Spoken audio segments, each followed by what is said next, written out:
Hi, my name is Ben Gay. I am the Centre Manager here at the Learning Shop in Bluewater. This video is about employability, getting you guys work. Here is what's coming up in this video.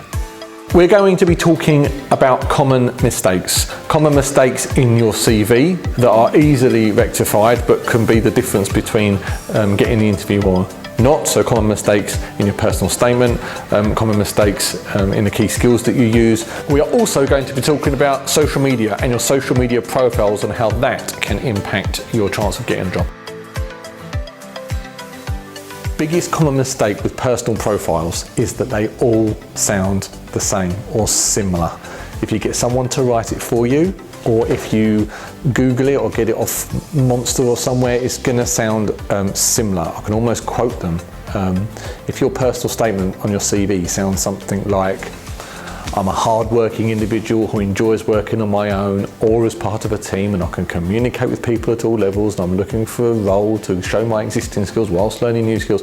If it sounds like that, change it, because everyone sounds like that, and the person looking through recruiting knows you didn't write it. Your personal statement needs to be unique, and also if you can put a little bit of justification as to why you've got those skills and attributes, that really helps. Now, the hobbies and interests section, a lot of feedback we got from the employers that we surveyed. We surveyed over 300 employers to find out what they're looking for. There's a strong argument to take hobbies and interests off your CV altogether. It doesn't seem to help at all. If you're doing a job which is weekend work and you say you play football, they know that if there's a cup final on the Sunday, you're probably going to ring in sick. You're likely to get injured. That kind of thing, unless it's very relevant for the job you're going for, I would leave it off. So when you're preparing for your interview, it's a really good idea to go on their website, have a look at what they sell, think about their competitors, think about what they sell, how much they sell stuff for, their target market.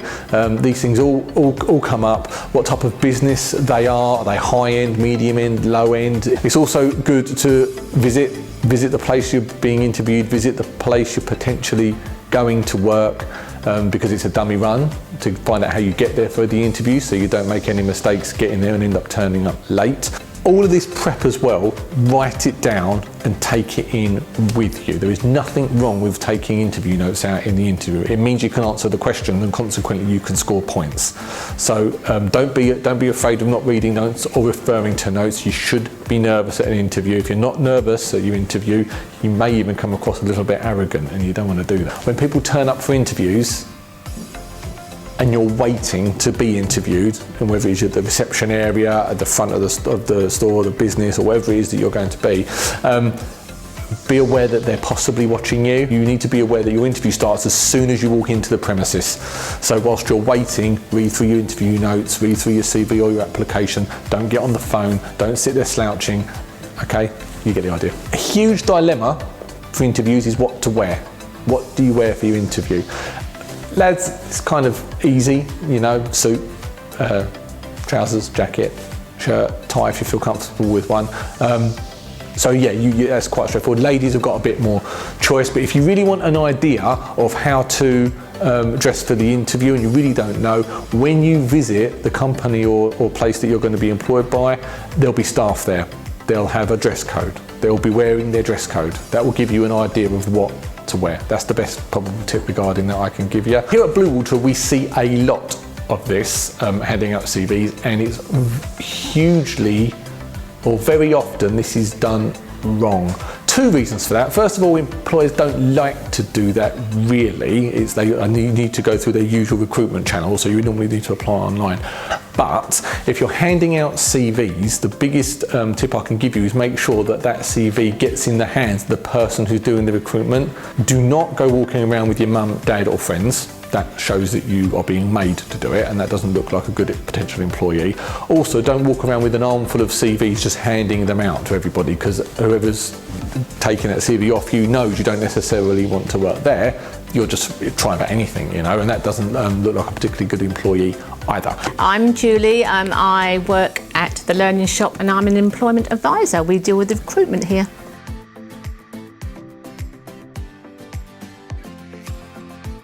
Most of the CVs we see, they're not actually tailored to the job they're applying for. They need to be looked at and tailored to the job they're applying for rather than just a basic CV.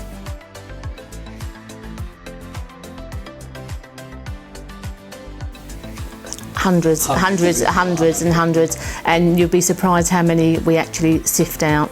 A very few go through to the process of getting to an interview because of the lack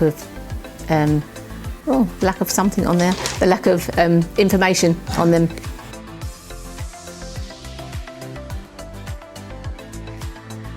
Grammar, yeah, that's another thing. I think ideally, people should maybe get someone else to look at their CV. Yeah. It's always a good thing because they're always going to pick up things that you don't see yourself sometimes. So always get someone to look over it for you. So here at the Learning Shop, we offer a whole host of services.